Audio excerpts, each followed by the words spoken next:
So what is the normal function of the lock? Here is the key. It's kind of an interesting key. Looks like it's just stamped out of metal. We can insert our key. Lock pops open. It is key retaining. The key does not come out. Only The spools. bolt is open. We close the bolt. We can pull the key out. Number This 3. isn't mirrored, so it doesn't go in the opposite direction. And if we want, we can actually remove the key by pushing down on here. We can remove the key, but we can't close the bolt. And to reset that, we gotta push this back, and then we can lock it like normal. So that's not how it's intended to be locked, but I just show it for noting it. One of the things I want to point out about that, though, is if you look here, if I pop this open and I press down here to remove the key, I can't push this far enough to close the bolt, which is a pretty good indicator that you're probably not going to be able to bypass it. It's not a complete indicator, but it is an indicator. And I'll show you why I don't think anyone's actually bypassing it, but yeah, let's take a look at it. So what's happening when you put your key in? So if you see here, we've got the bolt coming down here. It's held in place by this carriage. This carriage has a little piece of metal that's wrapping right there, holding it in. This carriage comes along the front, and then you can see where I'm just going to call these mounting rivets is what I'll call them, for lack of a better term. These rivets, mounting rivets in the front, if you look on the side here, there's these little tabs that are hitting them. So you've got 2 on the bottom here and 2 on the top here. And these correspond to the levers inside this carriage. When these tabs are up, they run into these little mounting bars, and the carriage cannot go to the right.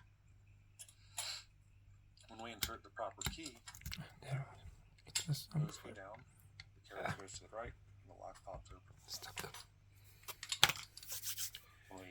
If we try to remove the key with the bolt or with the lock open, this spring here doesn't come all the way down. It prevents the carriage from going all the way left. When the carriage can't go all the way left, those levers can't go all the way back up, and the key gets pinched in place, and we can't remove the key. When we close this, this carriage can get pushed to the left.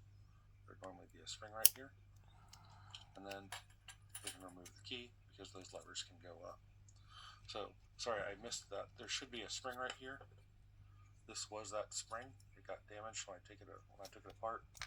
I think it would be an easy fix. You just need a spring small enough to push to the left. It's got some force pushing to the left, but can still allow this to move about a 1/4 inch to the right to let the bolt go up. If you look on the inside here, there is a little spring right here and right here that clamps down on those levers, and it helps reset them when you remove the key, so that these should pop back up and block everything. There are some differences on this compared to the Geary lock. I think the spring mechanism up here at the top is slightly different on the Geary lock. The Geary lock has 5 levers, and this one only has 4. And I'm not sure what other differences there are. So, what are the problems with this design? All standard. The biggest problem that I see first is that the levers cannot be overset. If you push down this lever, if I push down on it, no matter how far I push down on it, as long as I pass, as long as I clear this mounting bar, I'm good to go. There's no corresponding piece that comes out at the bottom here or up here to catch onto these bars and prevent you from pushing down too far. So that means as long as we pull down on it and clear this, we're good to go. So that's the first problem I see. The second problem I see is that these springs, and right now it seems to be, well no, even here you can see, I'm not sure why, but these springs don't seem to perfectly reset these levers all the time. So right here where I should have 2 levers blocking the top side, I really only have 1 lever blocking the top side. Because the one beneath it isn't getting reset properly. So it's not even fully resetting to lock the lock back in place. So instead of having 4 levers actually blocking this from opening, we have at most 3 right now. The other thing I noticed is there does seem to be a bit of play in the carriage inside the lock. And I'm not sure if you noticed that, but I was able to let's get push this up one the from the carriage side. enough that it shifted to the right some. And now this And lever last down spool, here on the bottom is just no longer binding. as I That's just thought. from the play in the carriage. And you can actually adjust the carriage position. No undercuts on the outside.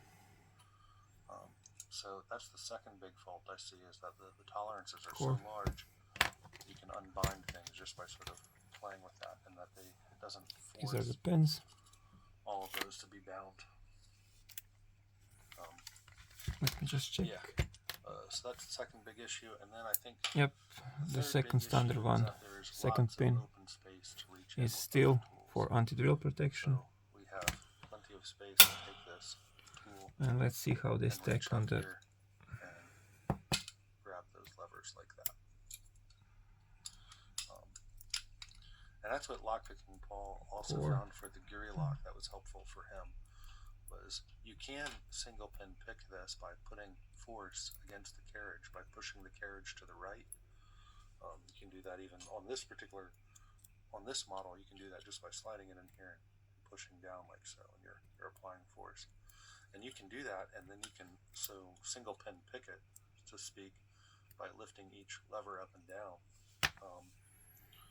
You don't actually have to lift them up and down, you just have to pull the levers in to clear it. Almost every spool is interacting. Just select the correct lever and not accidentally bump the other one back up. It's kind of a pain. Okay. So what lockpicking Paul did was, if I understood correctly, the way he did it on the Guri was that he came in and he was hooking them down here, and he was hooking an individual one. I don't have the key for this one, so yeah. Thanks for watching. See you in the next one.